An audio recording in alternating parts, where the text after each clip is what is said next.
네, 안녕하세요. 올바른 방향으로 꾸준히 올꾸입니다. 바쁘신 여러분들을 위해 오늘은 빠르게 블로그 협찬을 어떻게 해야 매출로 이어지는지 알려드리겠습니다. 온라인 사업을 하시는 많은 분들이 의심하는 것 중에 하나가 바로 이 블로그 협찬인데요. 아마도 대부분 블로그 협찬을 꺼려 하실 겁니다. 그 이유는 두 가지입니다. 바로 첫째, 협찬하면 제품 원가 및 비용에 대한 리스크가 크다. 협찬한다고 과연 매출로 이어질 것인가에 대한 궁금증인 거죠. 바로 이 두 가지 때문에 협찬을 하지 못합니다. 하지만 오늘은 제가 블로그 협찬을 해야 되는 이유와 어떻게 블로거에게 협찬을 하는지 제대로 한번 알려드리도록 하겠습니다. 영상 끝까지 지켜봐 주셔야 되고요. 끝에는 제가 어떤 식으로 점수를 매겨서 블로거들에게 협찬을 하는지 자세하게 나오니까 끝까지 지켜봐 주세요. 먼저 협찬을 꺼려하는 두 가지 이유에 대한 반박을 하고 시작하겠습니다. 첫째, 비용 리스크. 자, 여러분, 아무리 온라인으로 부업을 한다지만 어떻게 단돈 1원도 안 쓰고 내 제품을 홍보할 수 있을까요? 그리고 여러분 제품이 노출되었다고 하더라도 과연 믿고 살 수 있는지 고객들이 알 수 있을까요? 우리나라에서는 네이버, 정보 검색을 통한 블로그 또는 카페에서 가장 많은 정보를 얻어간다고 합니다.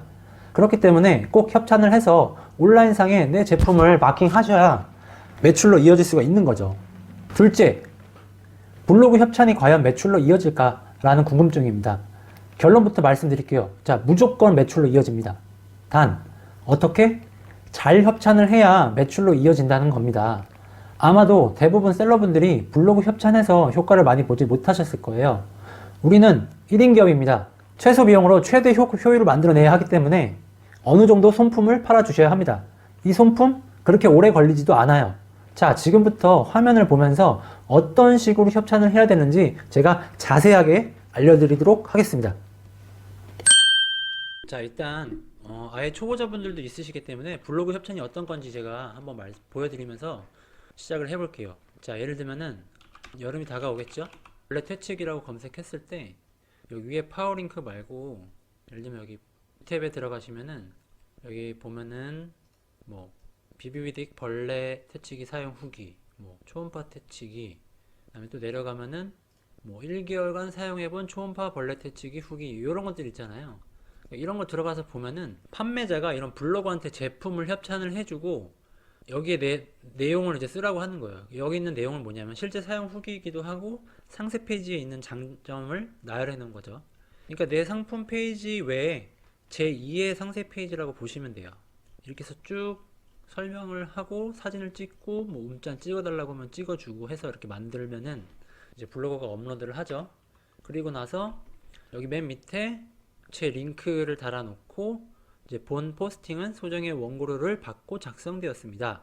이렇게까지 작성을 하면은 여기 블로거한테 이제 협찬을 하게 된 거죠. 그럼 여기 이렇게 딱 찍고 들어가서 마음에 들면은 이제 구매를 하는 거예요.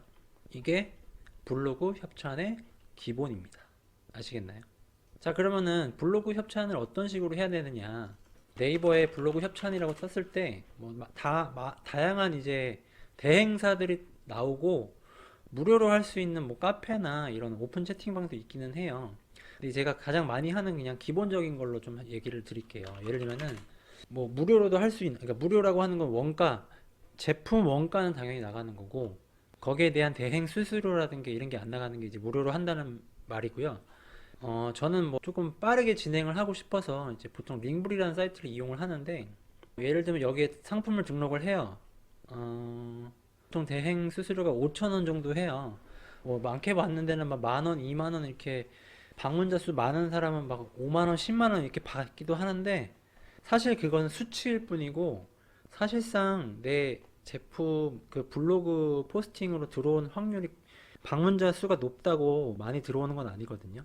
예를 들면은 요 셀루미 삼각대를 볼게요. 자, 이렇게 들어가면은 이제 셀루미 삼각대라고 하죠. 체험단 모집은 이렇게 하고 리뷰어 발표 입조하고 이입 등록 기간, 블로거들이 등록하는 기간인데 이때 이제 등록이 된 걸 검수하고 하는 거죠. 그럼 보면은 여기 키워드 안내를 해줘야 돼요. 우리가 판매자가 키워드 삼각대 추천, 핸드폰 삼각대라고 이렇게 키워드를 우리가 줘야 되고 그 다음에 뭐 제품명과 브랜드명에 이 셀룸이라는 걸 넣게 해주세요. 그 다음에 사진은 10장 이상 해주시고 사용하는 뭐 움짤 영상도 2개 이상 넣게 해주세요.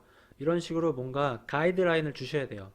그 다음에 상세 페이지 주소까지 주시고 나면은 체험단 모집 기간이 이제 시작이 되는 거죠. 그럼 이 기간 동안 모집을 하고 이제 발표를 하는데, 보통 이제 여기 보시면 10명 모집인데 지금 12명 신청했잖아요. 그러니까 오늘부터 신청했는데 벌써 10명 이상이 된 거예요. 블로그 협찬 신청하면은 생각보다 많이 모이거든요. 그럼 그 중에서 블로그를 이제 선택을 해야 되는데, 자, 보통 업체에서 그 블로거들 신청한 블로거 중에 아까 봤을 때 10명 모집이었잖아요. 보통 업체에서는 어떤 식으로 블로거를 선별해 주냐면은, 10명이면은 위에서부터 방문자 수로 나래비 해가지고 10명을 딱 선택해서 줘요. 10명을. 근데 이거 보시면 노란색 음영 표시된 거 보이시죠? 제가 선택한 거거든요. 얘네가 준 10명 중에 쓸만한 애는 2명밖에 없었던 거예요. 왜냐? 1 방문자 수는 이 블로거가 올린 포스팅의 전체의 합인 거고, 그 중에서도 잘 들어오는지 안 들어오는지를 모르기 때문에 그냥 업체한테 맡겨서 10명 선정해 주세요 하면은 이렇게 돼요. 이렇게 하지 마시고 그냥 신청한 리스트를 다 달라고 하시면은 이렇게 아이디, 닉네임, 이름, 블로그 주소를 다 줄 거거든요. 개설 연자를 주진 않아요, 사실은. 이렇게 1 방문자 수랑 신청한 사람의 신청 내용만 남겨져 있지 다른 거는 없어요. 요점은 뭐냐면은 업체에서는 내게 아니기 때문에 그냥 1 방문자 수가 높은 순서대로 인원을 잘라서 협찬을 한다. 그러면은 거기 그 사람들의 주소랑 연락처를 나한테 주고 판매자한테 주고서 제품 보내주세요 하는 거죠. 자, 그렇게 되면은 블로그에 내 제품을 보러 들어오는 사람이 적을 확률이 굉장히 높습니다. 거의 없다고 보시면 돼요. 그렇기 때문에 저는 여러분들에게 추천하는 건 뭐냐면은 무조건 블로거를 내가 직접 선정을 해라. 자, 리스트 100명이다. 그 100명 다 달라고 한 다음에 저는 이렇게 평가표를 만들어서 했거든요.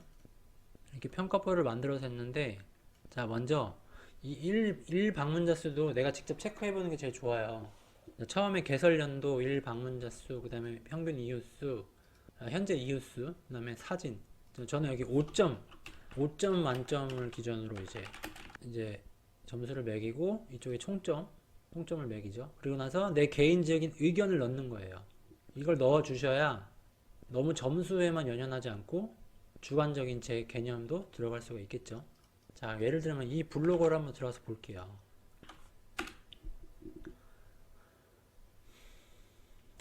딱 들어가서 먼저 이 프로필을 먼저 좀 보세요. 프로필을 들어가서 블로그 히스토리 있잖아요. 블로그 히스토리 들어가시면은 이 사람이 블로그가 언제 만들어졌는지 볼 수 있거든요. 2009년 3월 8일에 시작을 했잖아요. 그럼 여기에 2009년이라고 쓰는 거예요. 제가 알기로는 블로그 개설한 지 오래된 아이디일수록, 그래서 보통 카페 개설된 것도 보면은 오래된 카페 개설된 것들 찾아가지고 돈 주고 사서 하는 경우도 꽤 많아요.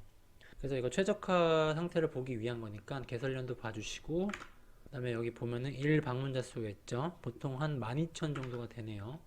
이분은 많이 늘어났죠. 그 다음에 이웃수는 여기 팔로워가 555명 정도 돼요.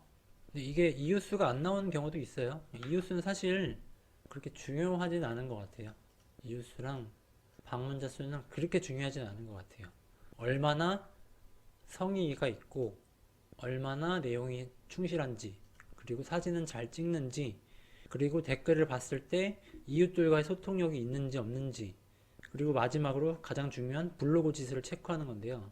자, 이건 사실 지극히 개인적인 감각으로 봐야 되는 거기 때문에 뭐 이런 제품 리뷰한 걸 한번 보는 거죠. 그럼 사진이랑 텍스트 넣은 걸 보면은 사진도 깔끔하게 잘 찍는 것 같아요. 이렇게 사진, 글, 가장 기본으로 되는 거 사진, 글, 그다음에 뭐 사용하면서 나왔던 그 내용들, 그러니까 이것도 또 하나의 상세 페이지가 되는 거죠.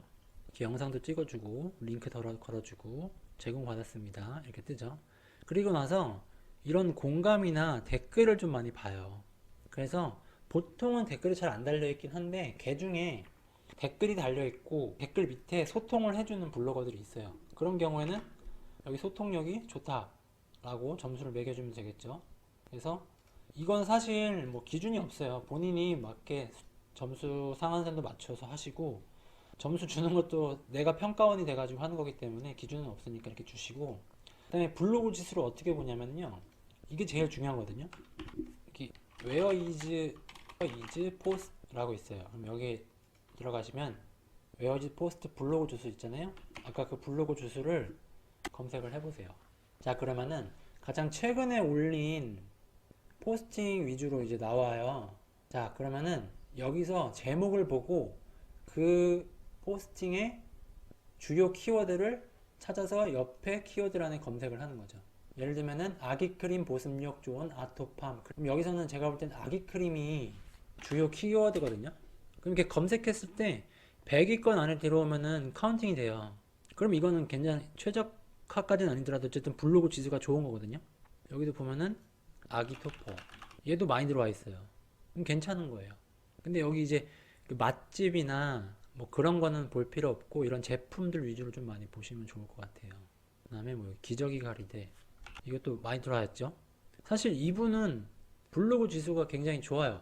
그래서 제가 선택도 했었고 노란색 유명이 되어 있잖아요. 블로그 지수 만점이죠. 근데 여기 블로그 지수 방문자 수는 높은데 블로그 지수가 1인분이 있어요. 이런 분도 발라내야 돼요.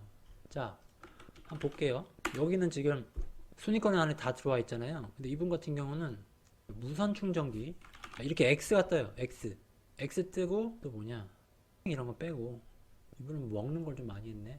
파운데이션 또 X, 그 다음에 뒤에도 넘어갈게요. 없으면은. 자, 보습 크림, 자 여기도 X, 바디 로션 여기도 X, 여기도 X. 그러니까 예를 들면 이 같은 경우는 너무 좋고 방문자 수도 높고 잘 올려주시는데, 사실 다 좋은데 다 좋아요. 점수도 높았어요. 근데 이 지수 때문에 제가 선택을 안 했거든요. 블로그 지수가 점점점 포스팅 노출이 안 돼, 이렇게 나오잖아요. 사실 이게 제일 중요해요. 여기서 점수를 아무리 많이 받아도 블로그 지수가 떨어져 버리면은 선택할 필요는 없다고 봅니다. 제 기준에는 그렇습니다. 자, 이런 식으로 블로그로 내가 하나하나 다 들어가 봐서 체크를 하셔야 돼요. 이렇게 그 다음에 옆에 이렇게 사진 내용 굿, 블로그 지수 쏘쏘, 이런 식으로. 블로그 지수는 좋아, 사진 좋아, 근데 내용과 소통력이 좀 떨어져, 인스타까지 같이 올리네? 나중에 인스타에 좀 협조를 하면 어떨까, 협찬을 여기도 같이 올려달라고 돈 조금 더 주고 해도 되지 않을까, 뭐 이런 식으로 생각을 가져갈 수가 있는 거죠. 이게 다예요. 이렇게 해서 요 사람들만 체크해서 이제 업체한테 넘겨주면은 연락처랑 주소를 줍니다. 그럼 바로 배송을 하고 일주일 안에 리뷰가 포스팅 되고, 그걸 제가 체크를 해서 어느 정도 순위에 올라와 있는지, 또는 키워드가 안 들어간 게 있으면 넣어달라고 하던가, 태그를 추가할 게 있으면 좀 더 추가를 해달라고 하던가, 이런 식으로 하시면은 아무래도 그냥 맡기는 것보다는 당연히 효율이 좋지 않을까요? 똑같은 원가 똑같은 대행비를 내더라도. 자, 이게 제가 처음에 런칭할 때 나왔던 매출이에요. 보면은 블로그에서만 매출이 110만 원이 나왔어요. 실제로 블로그 링크를 타고 매출이 난 거가 110만 원이고, 기타 뭐 통합 검색이나 검색해서 검색을 해가지고 들어와서 내용을 보고 다시 검색해서 구매하신 분들도 있겠죠. 자, 그리고 실제로 그 특정 키워드를 타고 검색을 해서 구매를 한 사람들의 내용을 이렇게 매출이 나온 거거든요. 내 제품에 대한 이제 네이밍이 중요한 거죠. 자, 여기서 가장 중요한 거 또 하나 말씀드릴게요. 이렇게 블로그 협찬을 하고 다 뿌리는 것도 좋은데, 그냥 제품 이름만 키워드만 잡아서 뿌리는 게 아니라 사실은 내 이름이 정해져 있어야 돼요. 그러니까 브랜드가 정해져 있어야 돼요. 브랜딩, 네이밍, 이거를 선행이 되어야 하고, 그리고 나서 블로그 협찬을 하는 거죠. 이런 식으로 하시면은 여러분들도 블로그 협찬해서 제품 홍보뿐만 아니라 매출까지 이어질 수가 있으니까요. 블로그 협찬은 꼭 직접 선정하셔서 하세요. 업체를 쓰되 최종 결정은 내가 하자. 최소 비용, 최대 효율. 방법만 알면 쉬운 거니까요. 꼭 해보시고요. 브랜딩, 그러니까 위탁 판매를 하면서 브랜딩하고 네이밍 하는 거에 대한 정보를 또 알고 싶으신 분이 계시다고 하면은 나중에 뭐 지금 이번 주에 이제 부산에 2기 강의가 있는데, 나중에 뭐 서울이나 부산 쪽 이렇게 관심 있으신 분들은 신청해 주셔서 제 강의 들어보시면은 더 자세하게 좋은 정보 받을 수 있으니까요. 관심 한번 가져주시고요. 오늘 내용 유익하셨다면은 구독과 좋아요, 알림 설정까지 꼭 부탁드리도록 하겠습니다. 감사합니다.